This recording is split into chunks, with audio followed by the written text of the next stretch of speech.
प्रिय विद्यार्थियों, बीए द्वितीय वर्ष के प्रथम प्रश्न पत्र में निर्धारित अभिज्ञान शाकुंतलम का अध्ययन हम कर रहे हैं।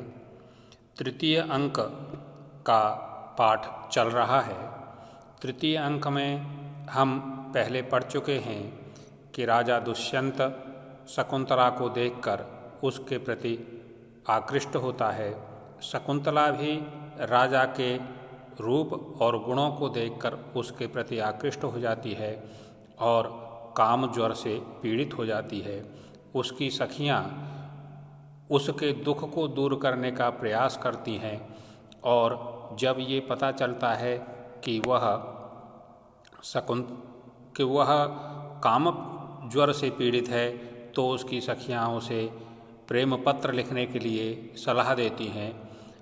वह जब पत्र लिख रही है तभी राजा आ जाता है।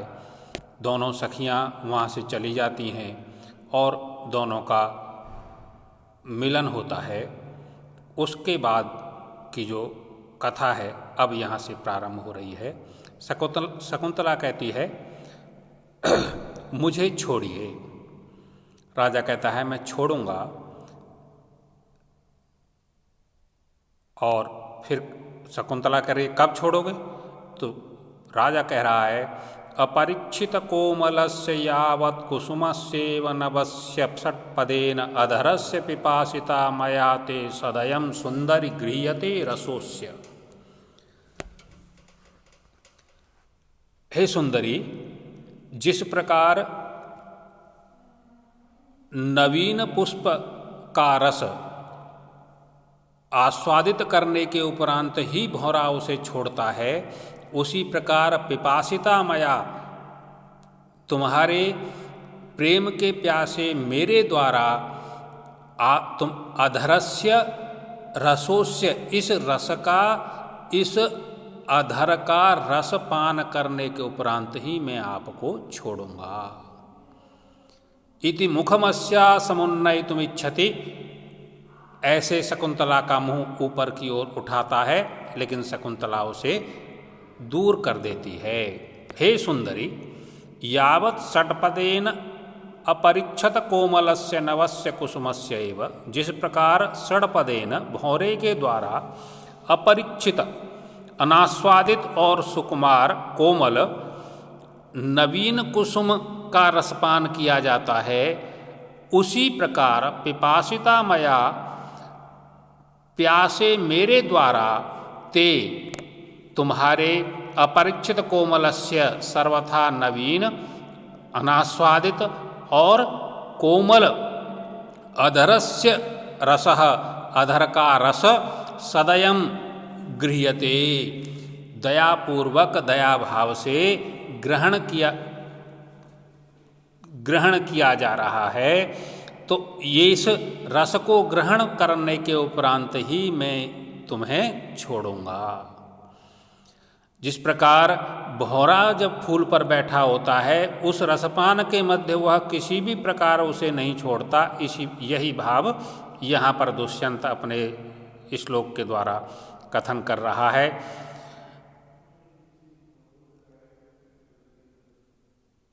यहाँ पर अपरिक्षत कोमल कहकर शकुंतला के चरित्र की पवित्रता की अभिव्यंजना की गई है।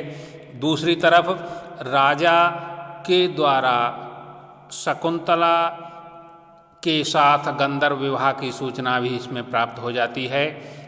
छंद में मालभारिणी छंद, श्लोक में मालभारिणी छंद है और उपमा अलंकार है और उपमा बहुत उत्तम है। तभी नेपथ्य से आवाज़ आती है कि चक्रवाक वधू अब जो है अपने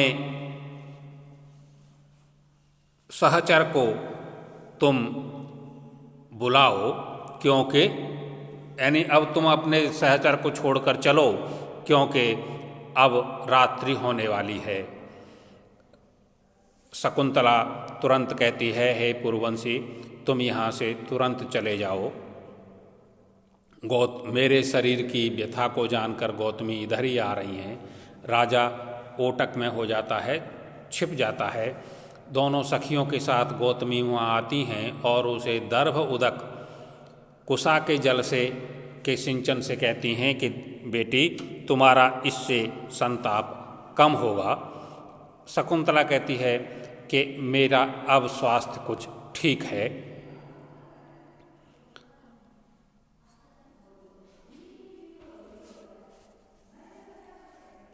शकुंतला मन में सोचती है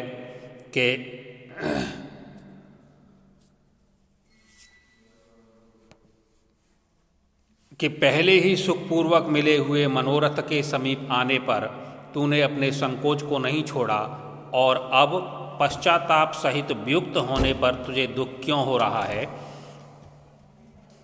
तो और मन में सोच रही है कि मैं फिर उसे इस कुंज में आमंत्रित करूं, लेकिन वह अन्य लोगों के साथ वहां से चली जाती है। राजा भी मन में सोच रहा है कि अरे बड़ी विघ्न हैं। मुहुरंगुली संवृत्ता अधरोष्ठम प्रतिषेधाक्षर विक्लवाभिरामम मुखमंस विवर्ति पक्ष्मलाक्षा कथमप्युन्नितम न चुंबितम तु। मुहुर अंगुली समृता अधरोष्ठम, बार बार उंगली से ढके हुए अधरोष्ठ के कारण, प्रतिषेधाक्षर विक्लवाभिरामम, और मना करने के अस्पष्ट सुंदर अक्षरों से युक्त, मुखमंस विवर्ति पक्ष्मलाक्ष्या, उस सुंदर रोमों और नेत्रों वाली शकुंतला के द्वारा कंधे की तरफ मुंह करने के कारण, कथमप्य उन्नमितम, कैसे भी मैंने उसका मुंह ऊपर तो उठाया, न चुंबितम तो, लेकिन मैं उसे चूम नहीं पाया। इस प्रकार सोच रहा है, अर्थात मेरा जो मन था वह अभी भरा नहीं था कि उसके परिजन आ गए, इसलिए उसे यहाँ से जाना पड़ा।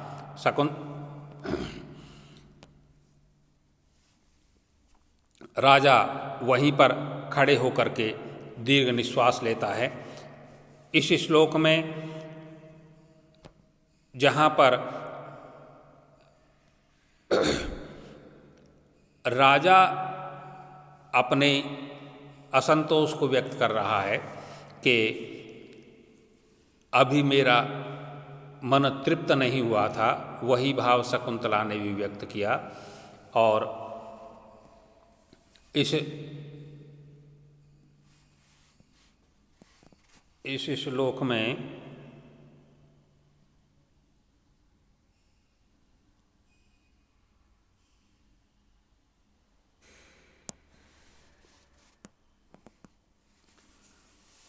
फिर राजा सोचता है कि अब मैं कहाँ जाऊँ, क्या करूँ।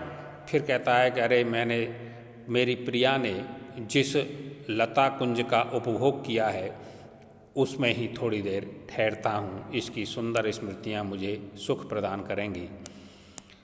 तस्याः पुष्पमयी शरीर लुलिता शय्याशिलायामियं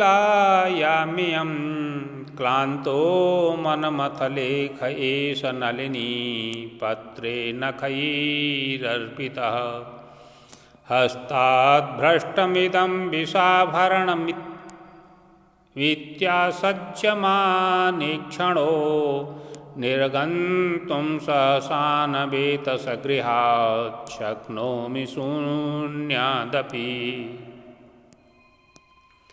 तस्याः पुष्पमयी शरीर लुलिता, उसकी फूलों से बनी हुई और देह के द्वारा मसली हुई शय्या शिलायाम्यम, पत्थर पर बनी हुई यह जो शय्या थी, क्लांतो मनमथ लेख एष, और उसने जो मनमथ लेख जो प्रेम पत्र लिखा था वह ललिनी पत्र क्लांतः अब मुरझा गया है।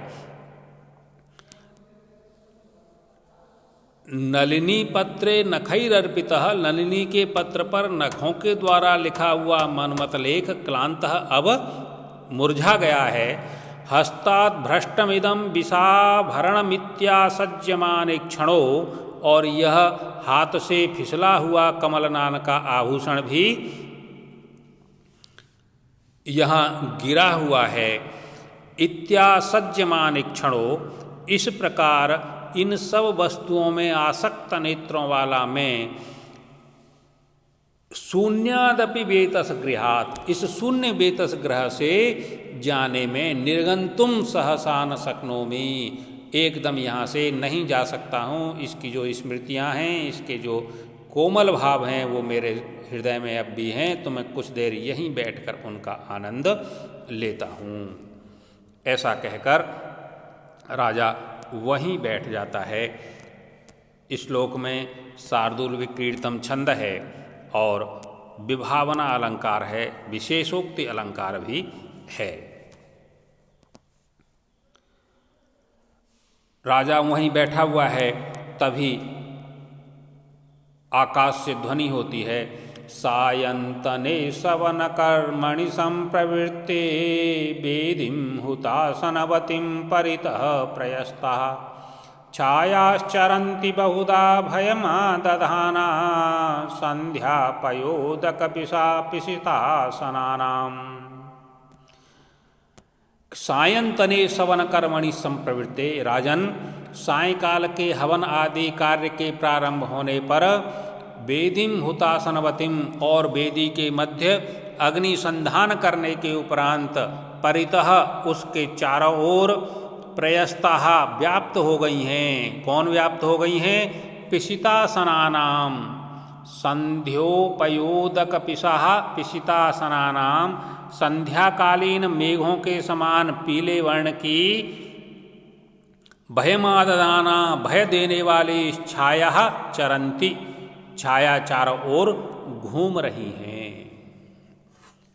कह रहे हैं सायंतने सवन कर्मणि संप्रवृत्ते, सायकाल के यज्ञ आदि कार्य के प्रारंभ होने पर, और हुतासनिम वेदिम, अग्नि के संदीपन होने के उपरांत वेदिम परितः, वेदी के चारों ओर प्रयस्ताः व्याप्त संध्योपयोदकपिशः, संध्याकालीन बादलों के पीले रंग के समान भयमादधाना, भय को धारण की हुई, भय उत्पन्न करने वाली पिशितासनानाम,